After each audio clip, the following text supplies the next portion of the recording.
Assalamualaikum warahmatullahi wabarakatuh. Perkenalkan, saya Dito Bayu Irawan. Di sini saya akan sedikit menjelaskan tentang proses CRUD di Laravel yang ada dalam pembuatan tabel produk. Oke, jadi setelah kita buat tabel menggunakan Laravel, selanjutnya kita akan menerapkan yang namanya CRUD. Ya, CRUD ini buat supaya tombol-tombol di sini tuh bisa berfungsi beneran gitu.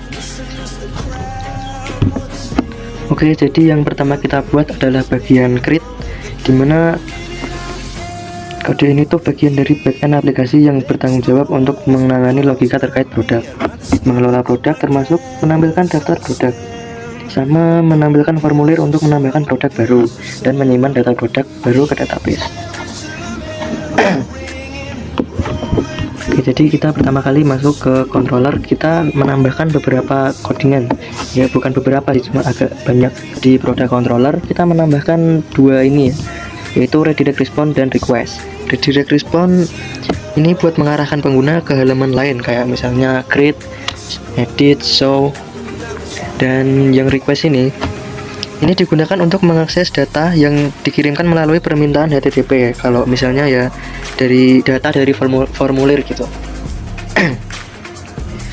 Oke, lanjut ke public function index view. Jadi fungsi ini tuh bertanggung jawab untuk menampilkan daftar produk. Lalu produk let's baginet 10. Ini buat mengambil semua produk dari database, mengurutkannya berdasarkan data yang terbaru, dan membaginya menjadi halaman-halaman dengan 10 produk per halaman. Lalu di sini ada return view product index.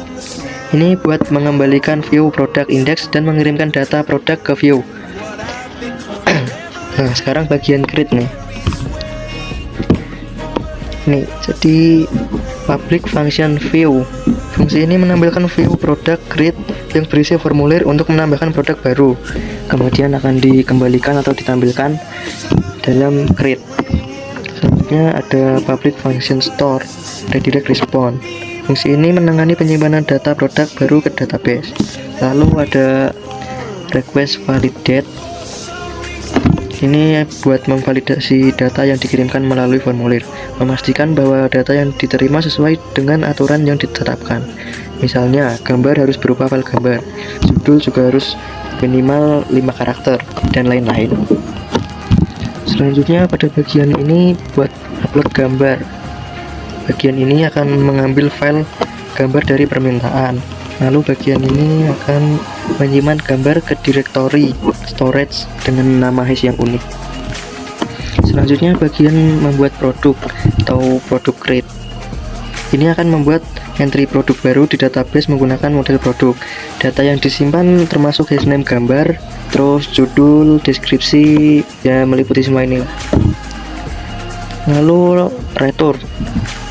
Data berhasil disimpan, mengarahkan pengguna kembali ke halaman product index dengan pesan sukses.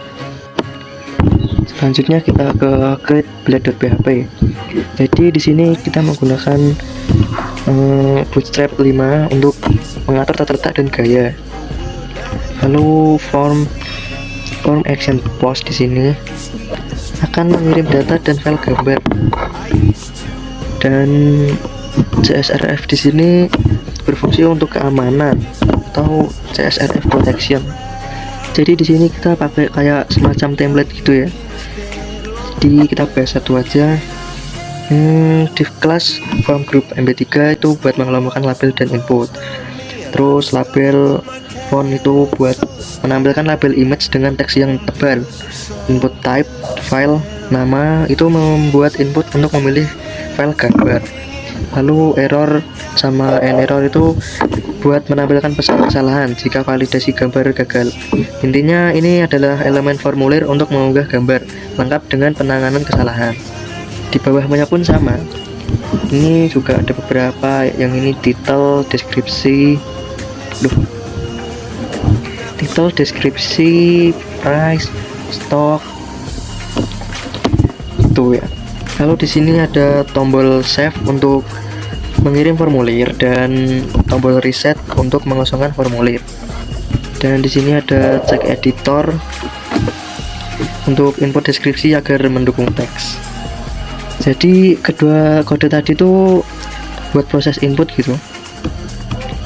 Kalau sebelumnya tombol add product ini kan kalau diklik cuma muter tuh. Nah, sekarang kita udah bisa buat data baru di sini. Kita praktek langsung. Nah, di sini ini kita coba buat file baru.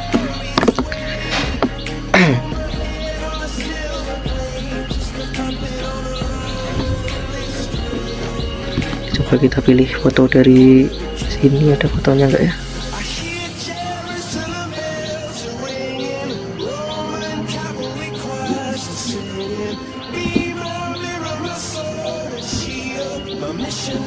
Lihat sini, transport. Oke, masukkan judul GMU,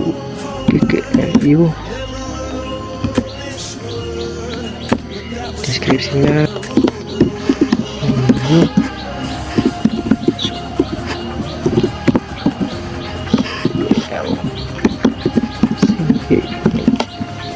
Terus ini harganya kita kasih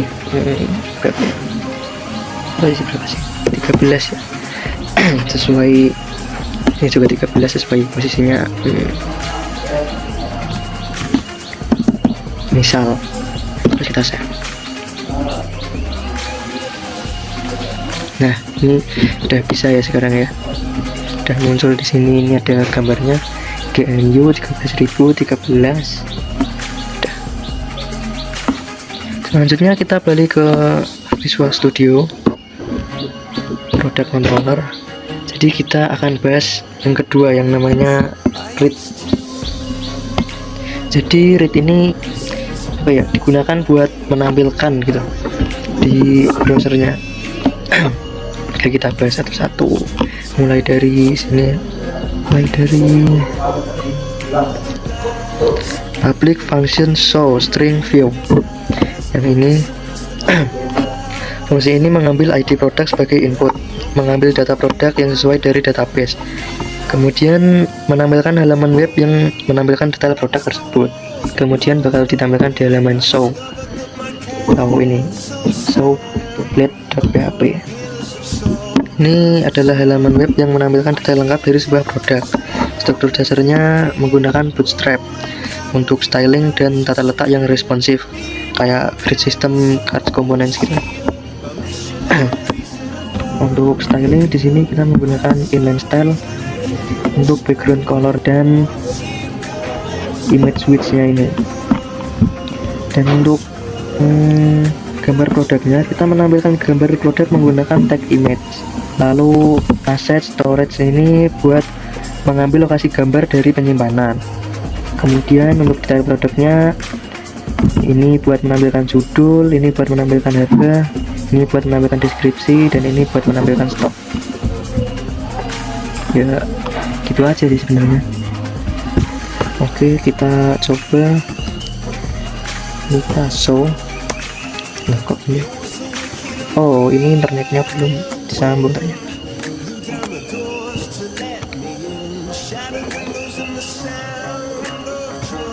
Kita gunakan wifi.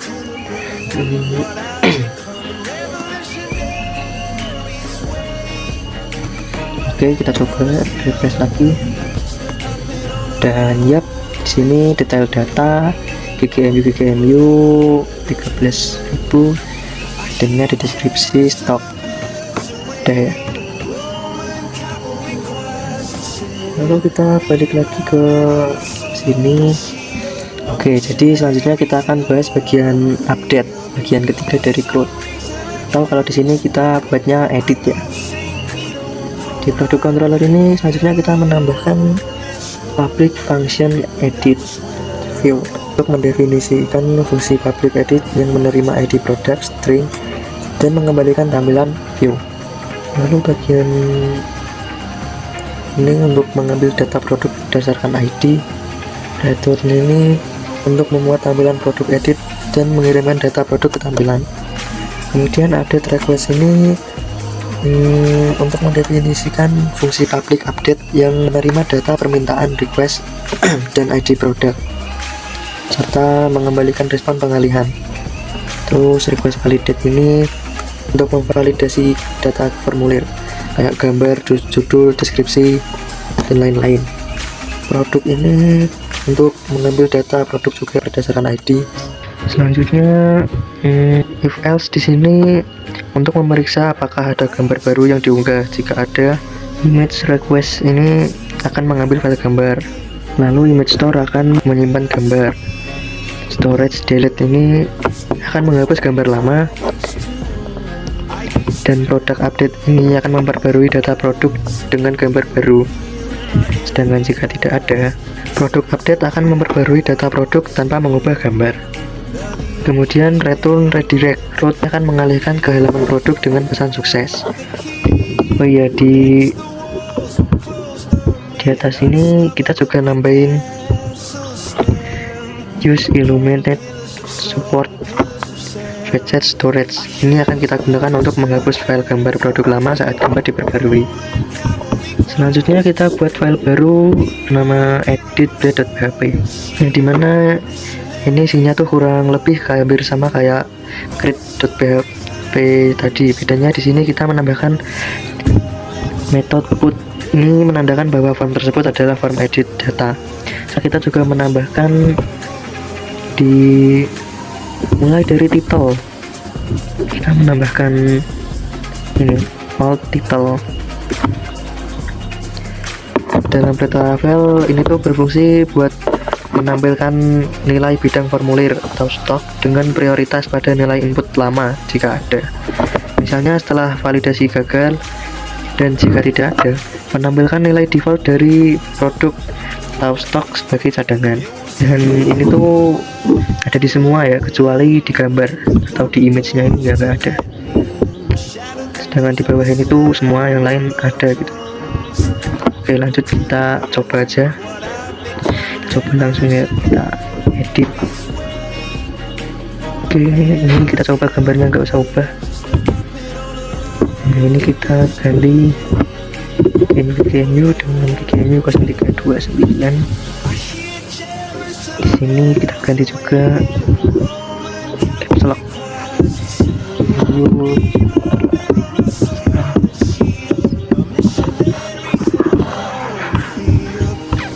biar kita ganti jadi segini, setengah kita ganti jadi 100%. Dan ya ini udah ganti ya, udah berhasil. Kita coba show. Nah, ini juga udah, ini juara UCL musim depan 10 juta. Oke, kita balik lagi, kita ke product controller, dan yang terakhir ini kita akan bahas delete. Kita ke bawah sini.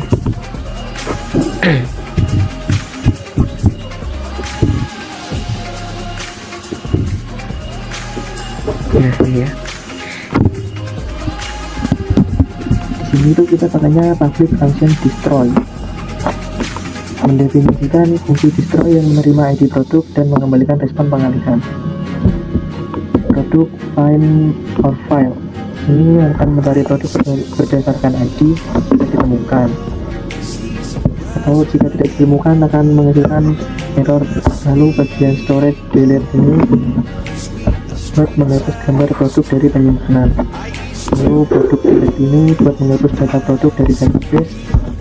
Dan terakhir di sini untuk mengalihkan penggunaan utama dengan pesan sukses. Intinya cari produk, hapus gambar, hapus data, lalu akan kembali. Tapi ini nggak dibuat halaman baru ya, jadi tetap di halaman utama. Ini coba kita hapus.